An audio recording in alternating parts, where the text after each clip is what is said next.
Y bueno, esperamos que lo que veamos en esta mañana pues pueda ser de bendición para todos y cada uno de nosotros. Muy bien, hermanos, pues habiendo dicho esto, queremos retomar nuestro estudio de Romanos. Vamos en el capítulo 4. Nos quedamos en este capítulo 4 después de ver algunos temas que eran importantes tratar y de acuerdo a la necesidad que estábamos viviendo como iglesia, eran importantes tocarlos. Y bueno, vamos a ver el día de hoy Romanos del capítulo 4, del versículo 1 al 12. Y como siempre quiero hacer una pequeña repaso de lo que hemos visto. En el capítulo 3 vimos cómo Pablo presenta la definición de justificación, que también puede traducirse como la justicia de Dios. Y esto es todo lo que Dios manda y aprueba de manera concreta. Esta justicia de Dios la encontramos en Cristo mismo, porque Él fue el que satisfizo en nuestro lugar todos los requerimientos de la ley. En el capítulo 4, ahora Pablo nos presenta cómo esta justificación del hombre es por medio de la fe y no por medio de las obras. Esto es muy importante. Enseña cómo existe una perfecta armonía entre el Antiguo y el Nuevo Testamento, porque utiliza a Abraham, utiliza al rey David como ilustración, como ejemplo, siendo estos dos personajes hombres que fueron utilizados por Dios de una manera poderosa, y a través de ellos nos enseña que ellos también fueron justificados por la fe y no por las obras. Ahora, es importante recordar que el libro de Romanos lo podemos dividir en dos partes, del capítulo 1 al 8 y del 9 al 16. ¿Sí? Del capítulo 1 al 8, Pablo habla de la salvación del hombre, cómo es la salvación del hombre. Y del capítulo 9 al 16 habla de lo que es la santificación del hombre. Entonces, esto explicamos que Pablo, de una manera práctica, está hablando de lo que es evangelismo, los primeros 8 capítulos, y discipulado, los segundos 8 capítulos, ¿sí? Que, a decir verdad, concuerda perfectamente con la gran comisión: ir y hacer discípulos a todas las naciones. Evangelismo, discipulado en todos lados, en todo el mundo. Ahora, con respecto a la salvación, es decir, con respecto a estos primeros 8 capítulos, en los primeros 4, Pablo hace referencia a la salvación de los pecados, es decir, en plural, de los pecados individuales, ¿sí? Y en los segundos hace referencia a la salvación del pecado, ese pecado con el que todos nacemos, ese pecado que se pasa de generación en generación. Ahora, como vamos a ver el capítulo 4, entendamos entonces que estamos en el tema de la salvación y sigue siendo la justicia de Dios. Sin embargo, en toda esta exposición que Pablo está haciendo, lo último que le queda por aclarar en cuanto a la justificación es que es por fe y no por obras humanas. Es decir, una persona no puede obtener la justicia de Dios por sus méritos propios, o sea, por méritos propios, no puede. ¿Por qué? Bueno, eso es lo que vamos a enseñar. Entonces yo los invito a que abran por favor su Biblia en Romanos capítulo 4, Romanos capítulo 4,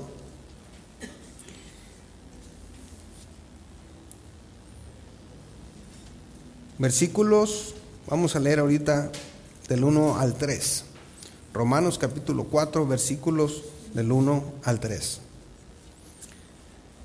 Dice la palabra de Dios: ¿qué pues diremos que halló a Abraham, nuestro padre según la carne?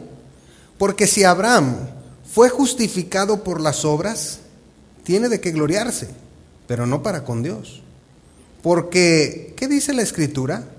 Creyó Abraham a Dios y le fue contado por justicia.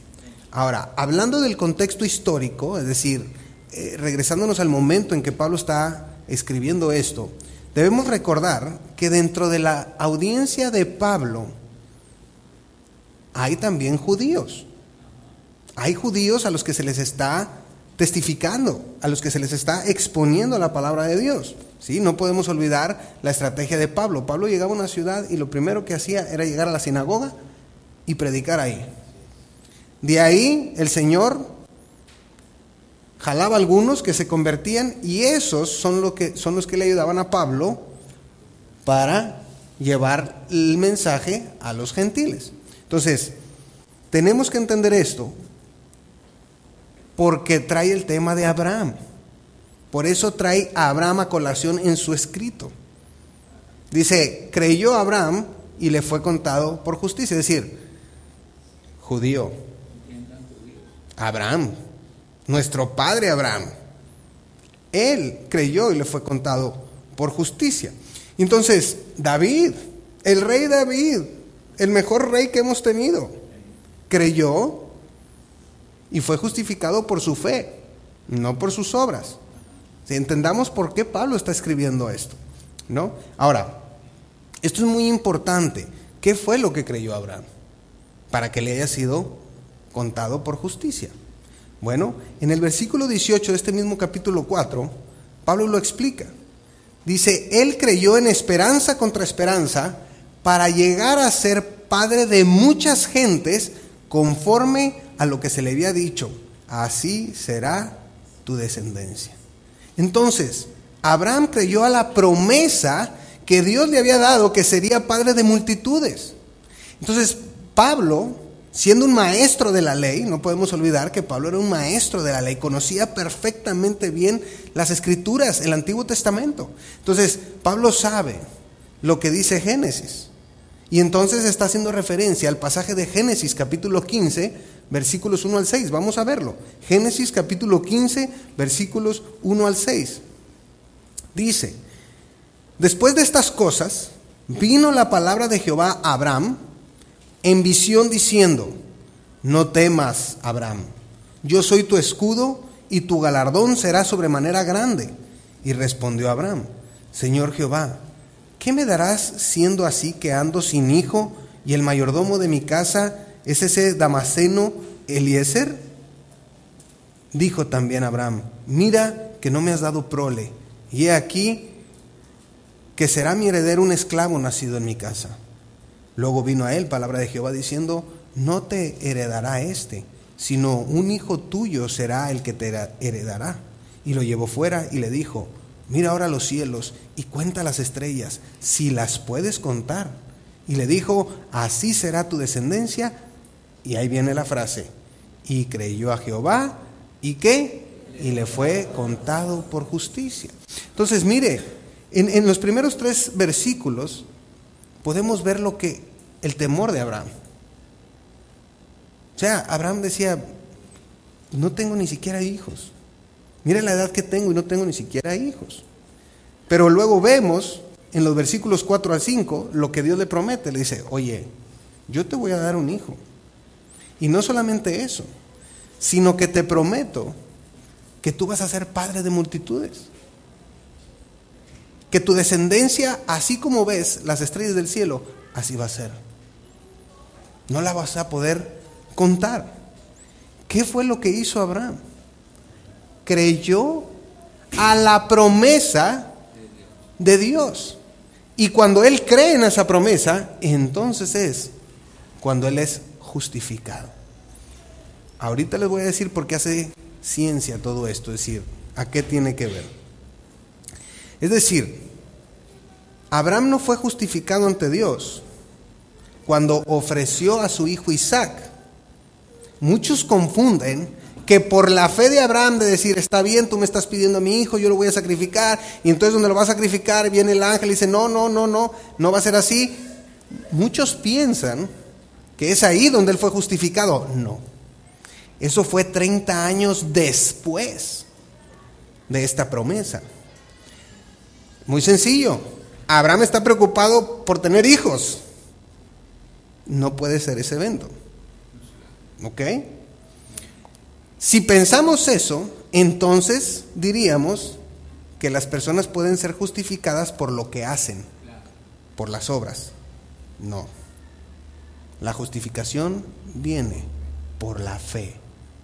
Por la fe.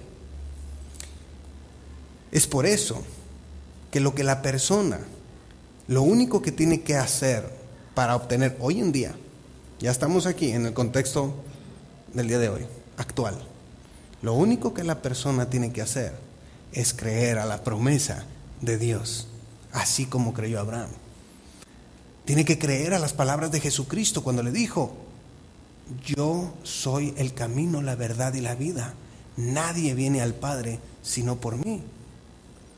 Eso es lo que la persona tiene que hacer, creer a esa promesa.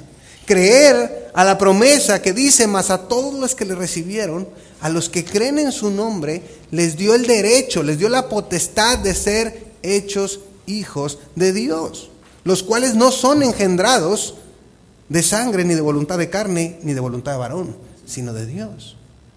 Por eso es que Pablo está trayendo a colación el ejemplo de Abraham, para decirles: señores, así como Abraham creyó a la promesa dada en ese momento particular y fue justificado ante Dios, así ustedes tienen que creer a esta promesa que Dios nos está dando en Jesucristo. En que la salvación, la justificación es por la gracia de Dios, no es por lo que ustedes puedan hacer. No está limitado a eso. Sin embargo, el problema que nos encontramos hoy en día es el hecho de que a la gente se le dice que tiene que ser buena para llegar a la presencia de Dios, que tiene que hacer tal o cual cosa para llegar a la presencia de Dios. Es decir, que por sus obras van a ser justificados, van a ser salvos. Eso no es cierto.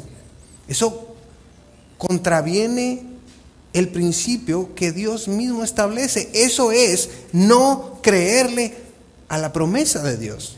Y si uno no cree en la promesa de Dios, uno no va a ser salvo.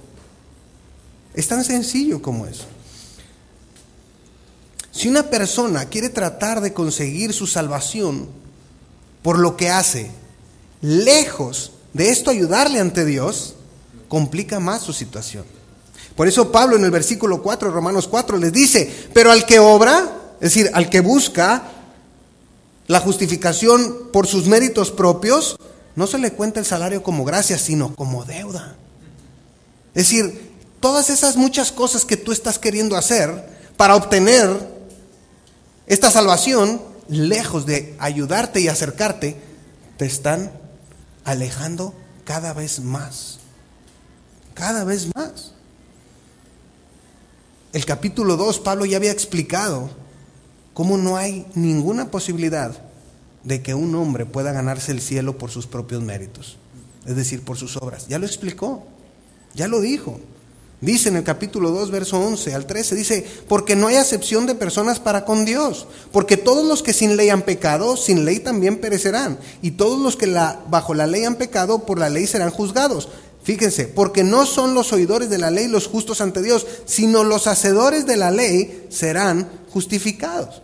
Entonces, de acuerdo a lo que Pablo está presentando, la única manera de poder ser justificado ante Dios por medio de las obras sería cumpliendo todos y cada uno de los puntos que la palabra de Dios establece. Y mi pregunta es: ¿quién puede? ¿Usted puede? Yo no puedo. Nadie puede. Entonces es imposible. Es imposible, de acuerdo al parámetro que Dios establece, que alguien, por sus méritos propios, pueda acceder a la presencia de Dios. No se puede. Y si no puedes, quiere decir que estás destinado a la muerte eterna, al lago de fuego y azufre. Querer ser justificado ante Dios, fíjese esto, querer ser justificado ante Dios por medio de las obras, por medio de los méritos propios, es pensar que Dios acepta sobornos para pasar la eternidad a su lado. Es pensar eso. Es pensar que yo le puedo decir a Dios, mira, ahí te va, pero déjame estar ahí. Y que Dios se va a prestar a decir, sí, está bien, te acepto esto, pásale. Eso nunca va a pasar. Nunca va a pasar. Dios no acepta sobornos de nadie. De nadie. ¿Por qué? Porque Él dice, la salvación es por fe. La salvación es por fe. Por eso en el versículo 5 de Romanos 4 dice, mas al que no obra, sino cree en aquel que justifica al impío, su fe le es contada por justicia. Es decir, si la persona hace lo que hizo Abraham, creer lo que Dios dice, Dios hará exactamente lo mismo que hizo con Abraham. Es decir, contará su fe como justicia. Qué importante. Y usted podría decir, bueno, pero es que esto pues es algo que ya sabemos, ¿cierto? Son cosas que ya sabemos. Sabemos que la fe no es por obras. Pero así como Pablo en aquel momento, tenemos que entender que de pronto no toda nuestra audiencia es creyente. Y podemos tener gente que está en este entendido.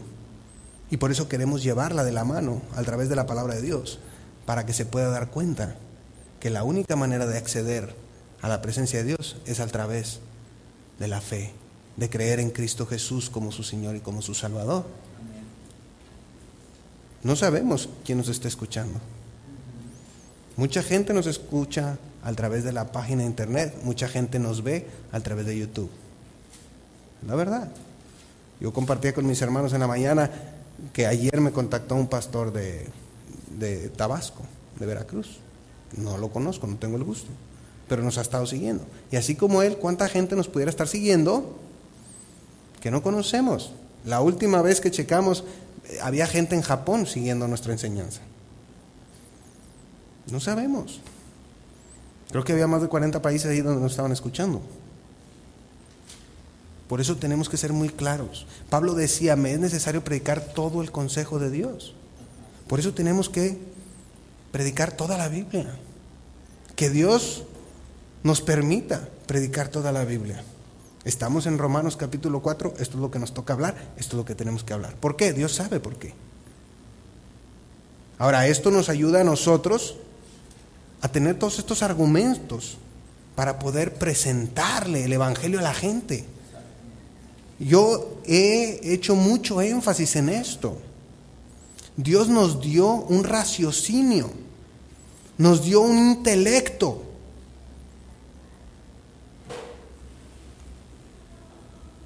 Por eso es que tenemos que exponer la palabra de Dios de esta manera.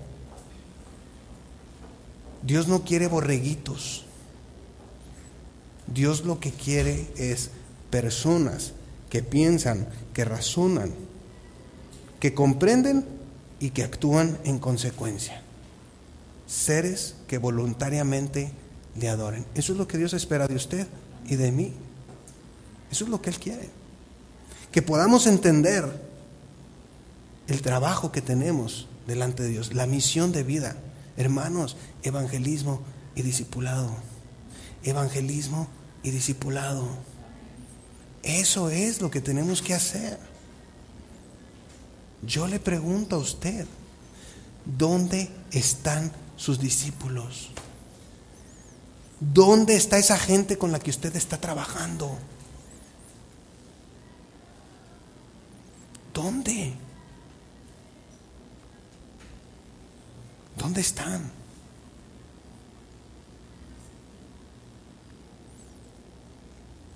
La Biblia establece en Efesios 2, 8 y 9, porque por gracia sois salvos por medio de la fe. Y esto no de vosotros, pues es don de Dios, no por obras, para que nadie se gloríe. Es claro. Esas son promesas de Dios. Por medio de poner nuestra fe en Jesucristo, y esto implica dos cosas: arrepentirse de los pecados Si cuando una persona confiesa a Jesucristo como Señor y Salvador, lo que tiene que hacer es arrepentirse de sus pecados. Eso dice en Hechos 17, 30 y 31, se los leo. Hechos 17, 30 y 31 dice: pero Dios, habiendo pasado por alto los tiempos de esta ignorancia, ahora manda a todos los hombres en todo lugar que ¿qué? Que se arrepientan. Que se arrepientan. Eso es lo que Dios manda. Esa es la voluntad de Dios. Y yo quiero decirle algo, claro. Estamos hablando en el contexto de la salvación, arrepentirse para ser salvo. Pero le voy a decir algo. Todos nosotros, los que ya hemos creído en Jesucristo, que lo hemos confesado como Señor y Salvador, siempre tiene que haber una actitud de arrepentimiento. Siempre tiene que haber una actitud de arrepentimiento, hermanos. No somos perfectos. Estamos en un proceso. Y eso implica que muchas veces nos vamos a equivocar, vamos a pecar. Y lo que Dios espera de nosotros, que así como al principio tuvimos una actitud de arrepentimiento, la sigamos teniendo. Que podamos considerar si nuestros caminos están agradando a Dios o no. Y si no lo están haciendo, que nos arrepintamos de eso y que nos metamos donde tenemos que estar. Eso es bien importante. Dice: por cuanto ha establecido un día en el cual juzgará al mundo con justicia. Y ya sabemos que ese juicio justo nadie la va a librar si no es por la sangre de Jesucristo. Por aquel varón a quien designó, dando fe a todos con haberle levantado a los muertos. ¿Quién es él? Jesucristo. Entonces, la primera parte es el arrepentimiento. Y la segunda, pues es reconocer a Jesucristo como Señor y Salvador. Eso es lo que Pablo establece en el capítulo 10, en este mismo estudio. Les dice que si confesares con tu boca que Jesús es el Señor y creyeres en tu corazón que Dios le levantó a los muertos, serás salvo. Porque con el corazón se cree para justicia, pero con la boca se confiesa para salvación. Ahora, entonces las obras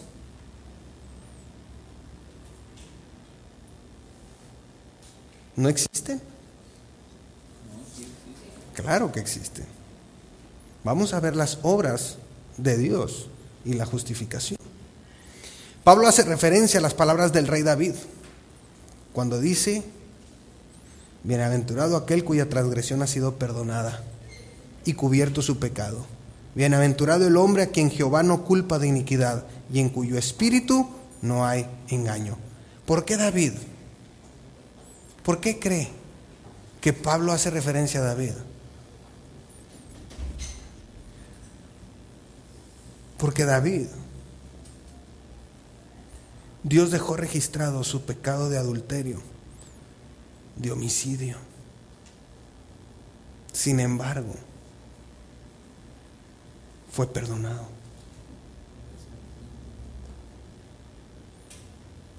Fue perdonado.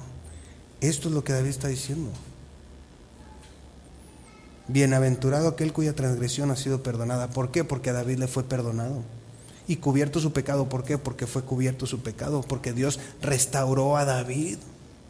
¿Cómo nos restaura a todos y cada uno de nosotros? Sí y solo sí seguimos los lineamientos que Dios establece. Si empezamos por arrepentirnos de nuestros pecados. Esa es la ventaja que tenemos en Dios. Honestamente. Dice el verso 6 de Romanos 4: como también David hablaba de la bienaventuranza del hombre a quien Dios atribuye justicia sin obras, diciendo: bienaventurados aquellos cuyas iniquidades son perdonadas y cuyos pecados son cubiertos. Bienaventurado el varón quien el Señor no inculpa de pecado. ¿Y quién es ese varón o quién es esa persona a la que el Señor no inculpará de pecado? Al que se arrepintió y creyó en Jesucristo como su Señor y como su Salvador. Y si tú estás en esta mañana aquí, no es casualidad. Si tú estás siguiéndonos a través de la transmisión, si nos estás siguiendo a través de el YouTube o de internet, Dios te tiene aquí con un propósito. Y es que quiere que sepas esto, porque es importante y porque es una decisión de trascendencia eterna. Eterna. Por supuesto que necesitamos el perdón de nuestros pecados, porque sin el perdón, Dios sigue airado contra nosotros. Sin el perdón, Dios sigue airado contra nosotros. Pero ¿cómo es que todo esto sucede? Dios nos da esta oportunidad por sus atributos. Y uno de sus atributos es la misericordia. Y la misericordia no es más que no pagarnos conforme a lo que merecemos. Esa es la misericordia de Dios. Y amén por su misericordia. Amén. Dice que al que mucho se le ha perdonado es el que está más agradecido. Por eso yo digo amén, ¿verdad? A lo mejor a usted no le ha perdonado tantas cosas como a mí, y por eso no está tan agradecido con Dios como yo, ¿verdad? Pero tenemos que estar agradecidos con Dios por sus misericordias, porque es un Dios de segundas, de terceras y de cuartas oportunidades. Ese es el Dios que predicamos. Mire, Éxodo capítulo 34. Éxodo capítulo 34. Verso 6.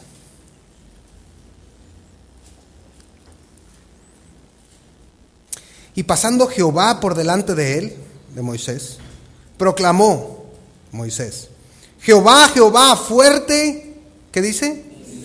Misericordioso y piadoso, tardo para la ira, y grande en qué? Y verdad, que guarda ¿qué? Misericordia a millares, que perdona la iniquidad, la rebelión y el pecado, y que de ningún modo tendrá por inocente al malvado, que visita la iniquidad de los padres sobre los hijos y sobre los hijos de los hijos hasta la tercera y cuarta generación.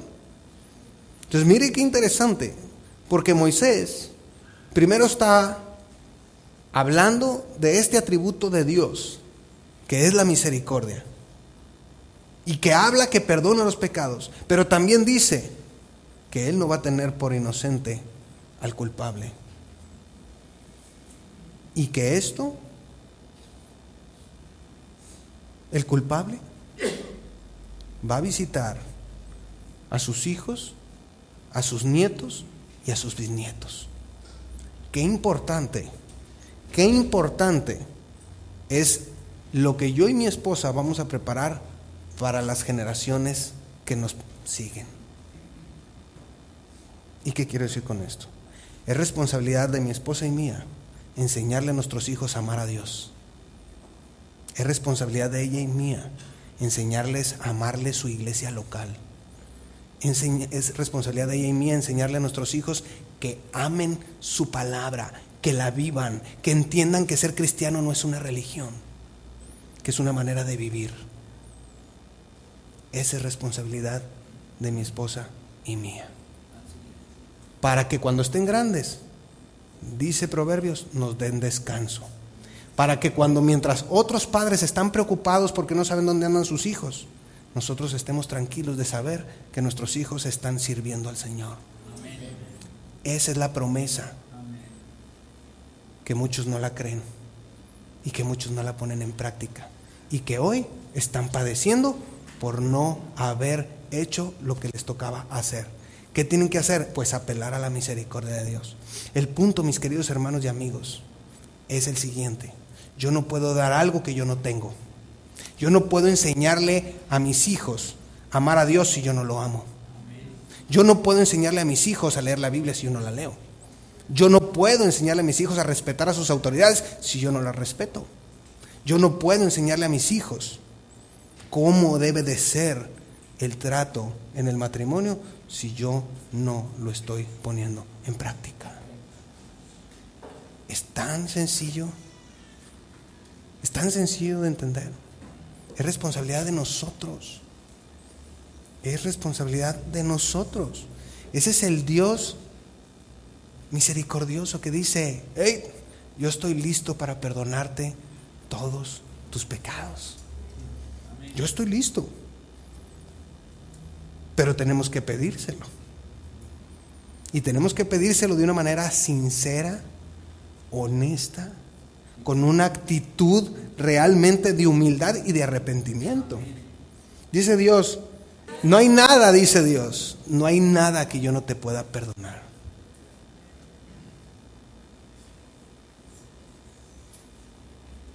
Yo te creé, yo te formé y yo te conocí desde el vientre de tu madre. No hay nada que yo no te pueda perdonar. Pero tienes que pedírmelo. Si tú no te acercas a mí, si tú no me lo pides a mí, no va a pasar.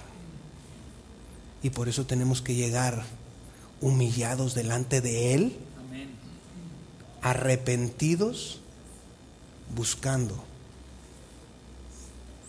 su gracia y su misericordia. En primer lugar, para poder llegar a la presencia de Dios, reconocer a Jesucristo como Señor y Salvador, decirle: yo sé que sin ti no hay trato, pero una vez que lo hemos hecho, esa es la manera en la que tenemos que llegar a Dios, aún como creyentes, porque nuestro andar fuera en este mundo se nos van pegando pecados y malas actitudes y malos pensamientos, malos hábitos, malas costumbres. Y por eso es la necesidad que tenemos de arrodillarnos delante de Él para decirle: Padre mío, vengo aquí con esta actitud humilde y arrepentida a decirte: perdóname, ayúdame.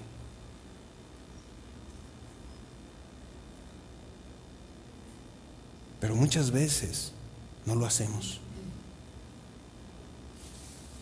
Muchas veces no lo hacemos. Y por eso nuestra condición espiritual se va enfriando y enfriando y enfriando y enfriando y enfriando, hasta que somos presa fácil del enemigo. No podemos permitir eso. No podemos permitir eso.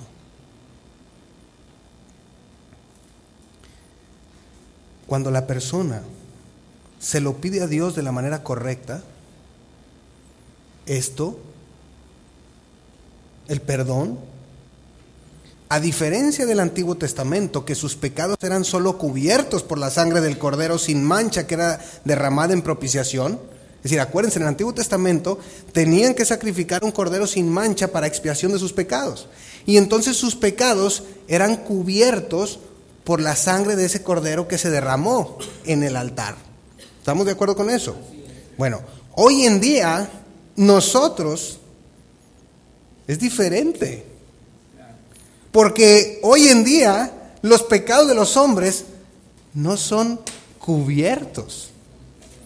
Son perdonados, limpiados y borrados por la sangre de Jesucristo derramada en la cruz. Es decir, dice Dios, cuando tú lo confiesas delante de mí, yo agarro sus pecados y los aviento a lo más profundo del mar y no me vuelvo a acordar de ellos. Nunca más. Y ese es otro problema, ¿verdad? Que Dios nos perdona, pero nosotros no nos perdonamos. Y ahí los traemos, y nosotros mismos nos estamos atormentando cuando dice Dios: ¿por qué? Si yo ya te perdoné, si yo ya te restauré, ¿por qué sigues pensando en eso? Y eso es algo importante, porque eso es lo que el equipo contrario, Satanás, utiliza para podernos poner un pie en el pescuezo. Ay, sí, te crees muy santo, pero acuérdate lo que habías hecho y acuérdate quién eras. Pero ¿por qué me voy a acordar si Dios ya ni se acuerda? Me acuerdo de quién soy hoy y hacia dónde voy. Ese es el principio. 1 Juan 1:9 dice que si confesamos nuestros pecados, Él es fiel y justo para perdonar nuestros pecados y limpiarnos de toda maldad. ¿Y por qué justo? Porque Él lo dijo y lo va a cumplir. Acuérdese, Dios no es hombre para que mienta, ni hijo de hombre para que se arrepienta. Lo que Él dijo, lo hará. Amén por eso. Amén, porque todas las promesas que Dios dice, las cumple. Pero también las maldiciones. Él cumple todo, lo bueno y lo malo. Por eso es tan importante conocer su palabra para estar practicando lo que es correcto. Esa es la manera en la que Dios justifica a una persona. Si creemos en Cristo, si ponemos nuestra fe y confianza en Él, Dios aplica la paga de Cristo en la cruz a nuestra cuenta y salimos libres de la culpa, salimos justos, salimos justificados. No es por nuestros méritos, no es por nosotros, es por Él. Es por Él. Y eso nos debe de llenar de gozo. Porque así como no hicimos nada para merecer esto, no hay nada que podamos hacer para que Él nos rechace. Ahora mire, con esto comprobamos que la Biblia no es difícil de entender. Estamos entendiendo todo lo que estamos hablando, ¿cierto? El problema es, ¿lo cree?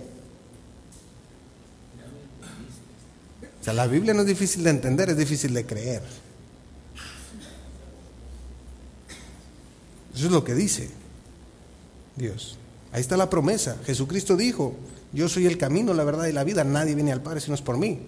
¿Lo entendemos? ¿Lo creemos? Bueno, sí, pero es que aparte, si yo le pido a fulanito, a sultanito y a perenganito y a la mamá de todos ellos, ¿entonces qué?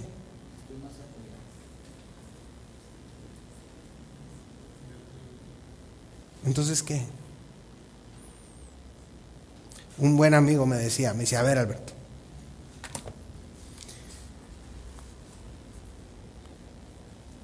¿tú no querrías que tus amigos honraran a tu mamá? Y le digo, pues claro que sí, por supuesto, ¿sí? Pues es igual con Jesús. Él quiere que honremos a su mamá. Y le digo, pues sí, yo estoy de acuerdo con eso. Tenemos que honrar a la mamá de Jesús, no de Dios. Porque perdón la expresión, pero Dios no tiene madre. No, lo estoy diciendo en el buen sentido. Es cierto, Dios es eterno. Dios es eterno. ¿Sí?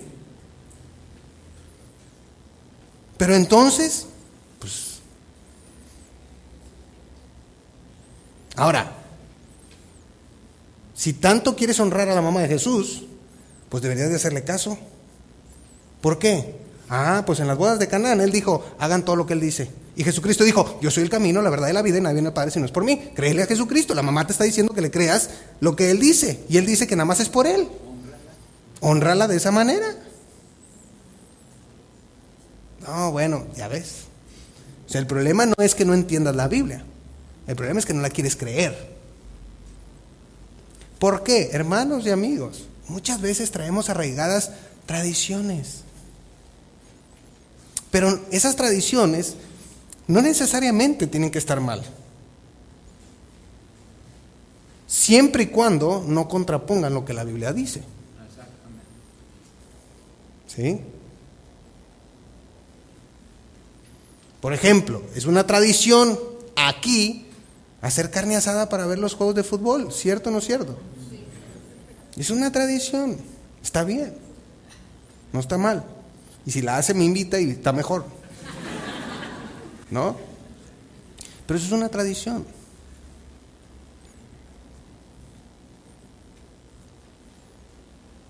Pero eso no es lo que dice la Biblia.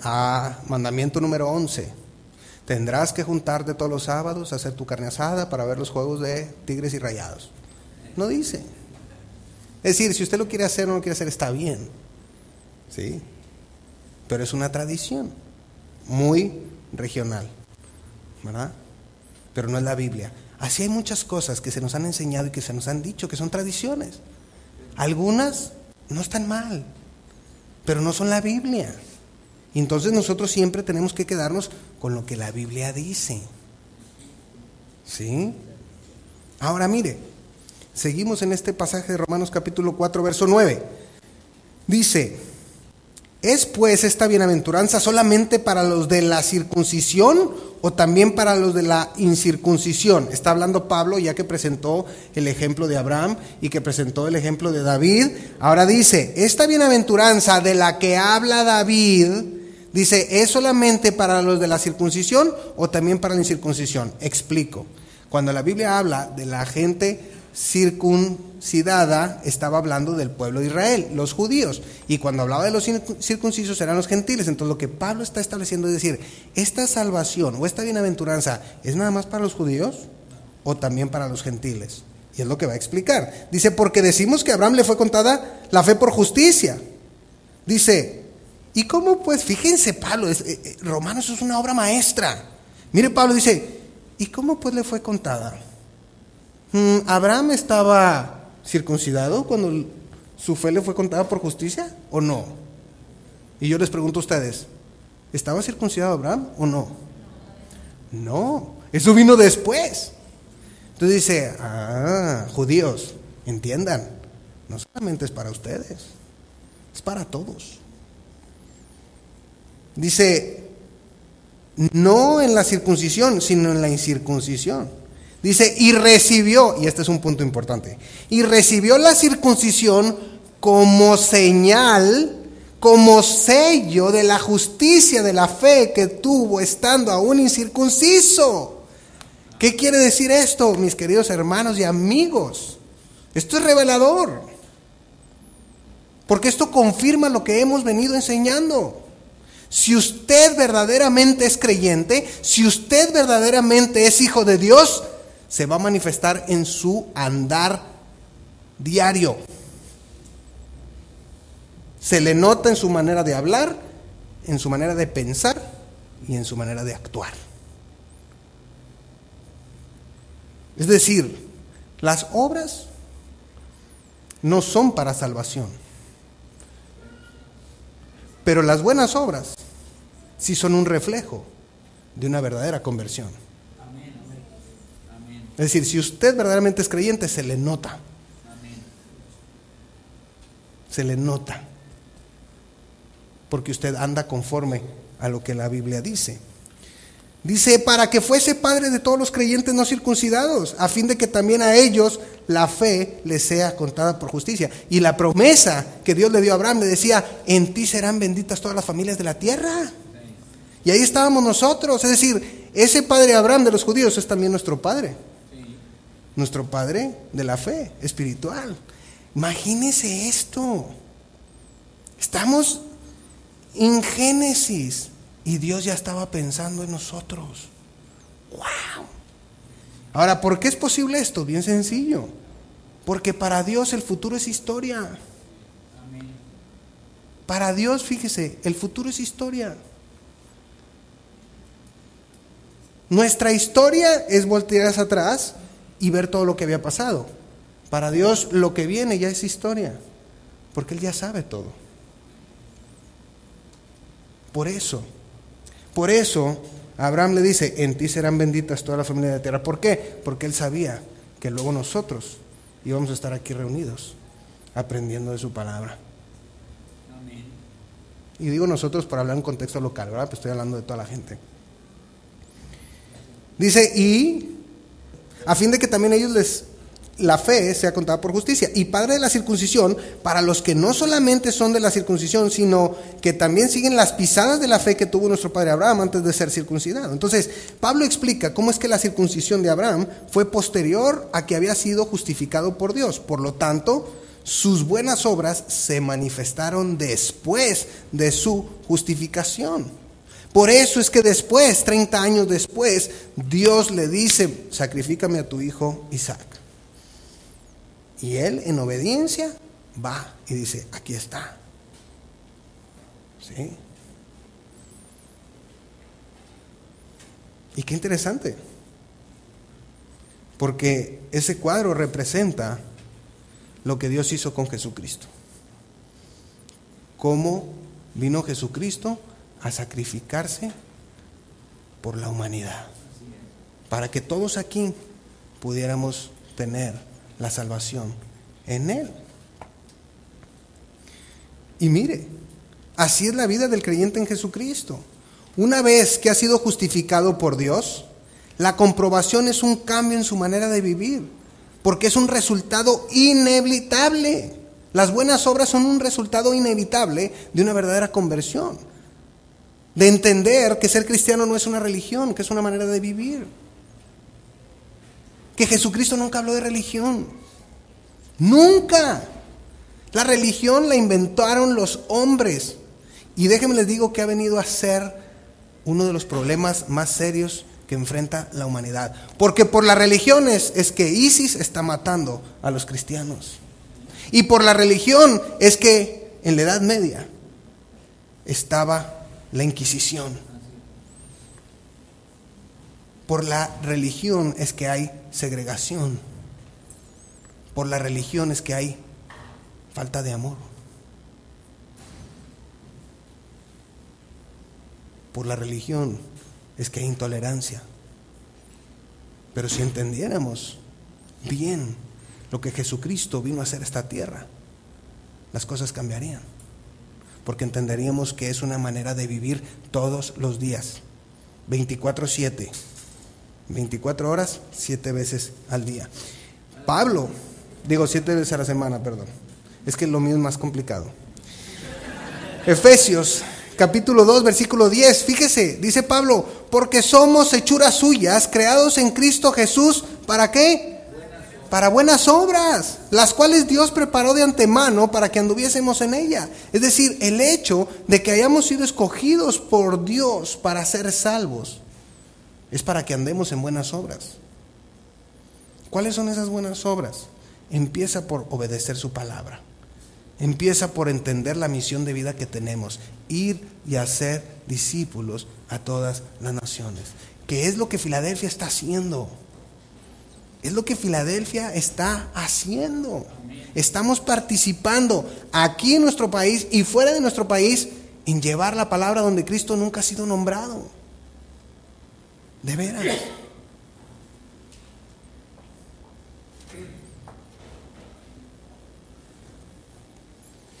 El diseño de Dios para el creyente, para el que ha confesado a Jesucristo como su Señor y Salvador, es la obediencia y la sujeción a su palabra. Y esto trae consigo un cambio en su manera de vivir, en su manera de pensar. Es decir, ahora lo que piensa ya no es como cuando estaba en el mundo. Es decir, sus prioridades ya no son las prioridades que tenía cuando estaba en el mundo. Su manera de pensar cambia. Y ese pensamiento es lo que precede a nuestras acciones. Entonces, el cambiar nuestra manera de pensar se va a reflejar en nuestra manera de hablar y en nuestra manera de actuar. Entonces, cuando una persona dice, no, es que yo soy cristiano, pero ve su vida y no concuerda con lo que la Biblia establece, entonces dice, no, esto no puede ser así. Jesucristo dijo, por sus frutos los conoceréis. Entonces, tú piensas que eres.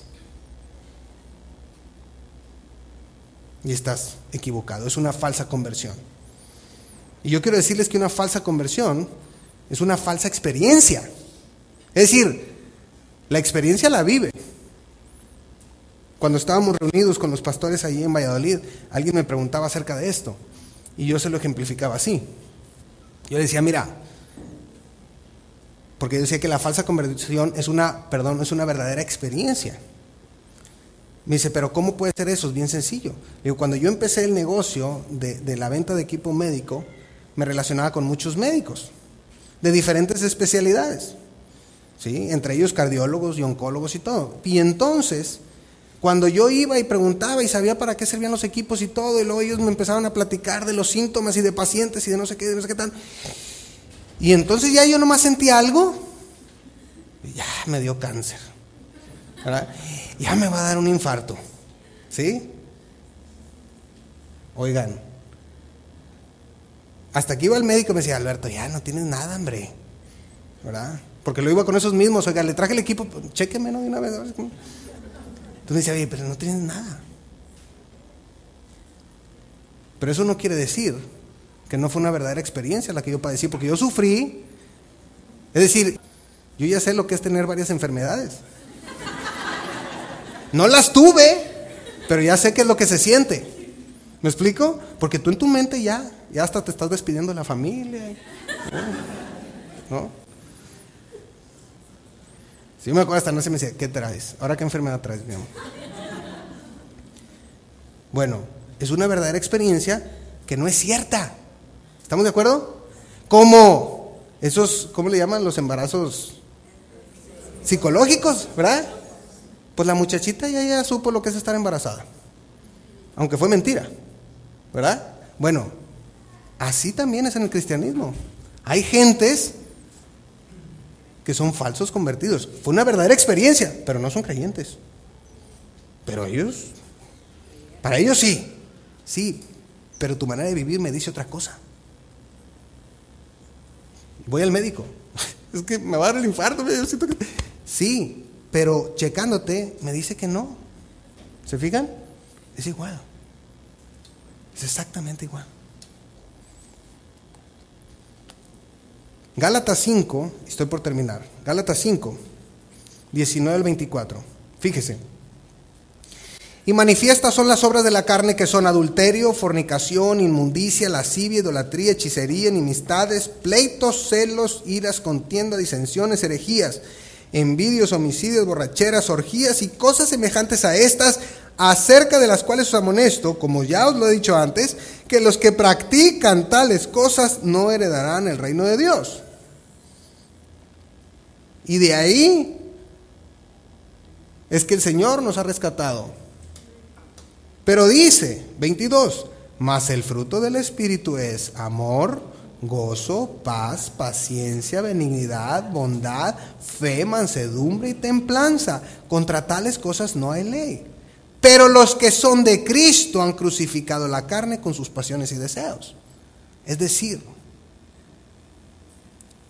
los primeros 3 versículos que leímos, esa era nuestra condición antes de venir a Cristo. Y si nuestra conversión fue genuina, entonces quiere decir que ahora tenemos que reflejar los versículos 22 y 23. El fruto del Espíritu. Ese es el principio. Ese es el cambio radical que Dios hace en nuestra vida y que se tiene que notar. Pero la hace Dios, no nosotros. Esos son los cambios sobrenaturales que Dios produce en nosotros. Este pasaje define perfectamente nuestras obras después de la justificación. Y yo quiero preguntarle en esta tarde, ¿esto es lo que refleja tu vida? ¿Qué cosas? ¿Las primeras 3? Digo, ¿los primeros 3 versículos o los segundos 3? ¿Las obras de la carne o el fruto del Espíritu? ¿Qué es lo que tu vida refleja? Las obras no sirven para conseguir la salvación, pero sí son el resultado inevitable de una verdadera conversión. Dios nos ofrece la salvación, nos ofrece el perdón de nuestros pecados y la vida eterna de manera gratuita, no cuesta. Como muchos andan ahí queriendo venderla, no cuesta. Lo único que la persona tiene que hacer es pedírselo de manera sincera, con una actitud de humildad y arrepentimiento. Y la mejor comprobación de que esto ha sido una realidad en su vida es el cambio en su manera de pensar, de hablar y de actuar. ¿Por qué? Porque ahora va a ser conforme y de acuerdo a lo que la palabra de Dios establece. Amén. Pues hermanos y amigos, vamos a orar para terminar. Dios, gracias. Gracias por tu palabra. Gracias esa misericordia que es uno de tus atributos. Gracias por tu gracia, porque fue por medio de ella que nosotros pudimos acceder a la salvación. Gracias, porque en un momento tu decisión en conjunto con la Trinidad fue enviar a tu Hijo a que tomara forma de hombre, Jesús, y que en Él se llevara todo el pecado de la humanidad. Y Él estuvo dispuesto a morir en esa cruz para el perdón de nuestros pecados. Y ahí está esa salvación, y ahí está esa promesa, y ahí está para que cualquiera que con un corazón humilde y arrepentido pida tu perdón y reconozca a Jesucristo como su Señor y Salvador, tú se lo darás, tú se lo otorgarás. Y a partir de ahí comienza una relación de amor contigo, Señor. Porque esa es tu voluntad y tu deseo, que todos los hombres en todo lugar se arrepientan. Este mundo necesita de ese arrepentimiento. Y nosotros, los que ya lo hemos hecho, tú nos has encargado y nos has dejado esa tarea, Señor. Ayúdanos, Padre, a ser responsables y a no guardarnos, a no ser egoístas y a no compartirlo. Por el contrario, de gracia recibimos, de gracia debemos dar. Que podamos llevar este mensaje a la gente que nos rodea, a la gente que está buscando de ti, a esa gente que está lista para tomar esta decisión de reconocer a tu Hijo Jesucristo como Señor y Salvador. Padre Santo, quédate con nosotros, ayúdanos, Dios. El tiempo está muy cerca. Todo el escenario mundial se está acomodando y se está perfilando en este tiempo final. Ahorita es el momento de que la gente reconozca a Jesucristo como su Señor y Salvador. Ayúdanos, Dios. Pero también cada uno de nosotros somos cartas de presentación tuyas, Dios. La manera en que la gente lee la Biblia es a través de nuestra vida. Es por eso que tiene que ser congruente lo que decimos creer con lo que hacemos. Ayúdanos a que nuestra vida pueda ser un testimonio viviente. Solo tú tienes ese poder. Solo tú tienes ese poder. Gracias por la oportunidad de reunirnos y de alabar y glorificar tu nombre libremente. Nos acordamos de todos estos hermanos que están padeciendo por tu causa y por tu obra y por no negar el nombre de tu Hijo Jesucristo. Fortalécele, Señor, hasta el último suspiro de su vida. Está con ellos, respáldalos, Dios, porque eso también testifica. Y ayúdanos a nosotros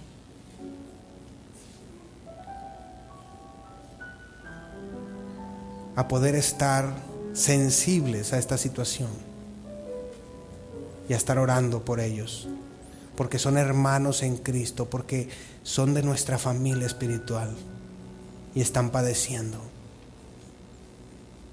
Ayúdanos a estar orando unos por otros. Te quiero rogar también por los diezmos y ofrendas que se han de levantar, Padre. Tú sabes todas las necesidades que tenemos como congregación, Señor, y esas necesidades entre todos nosotros las cubrimos. Bendice los trabajos, bendice los negocios de cada uno de nosotros, Señor, para que de acuerdo a todas esas bendiciones que hemos recibido de parte tuya, podamos hacer partícipe a esta tu iglesia, Señor. Por favor, en Cristo Jesús. Amén y amén.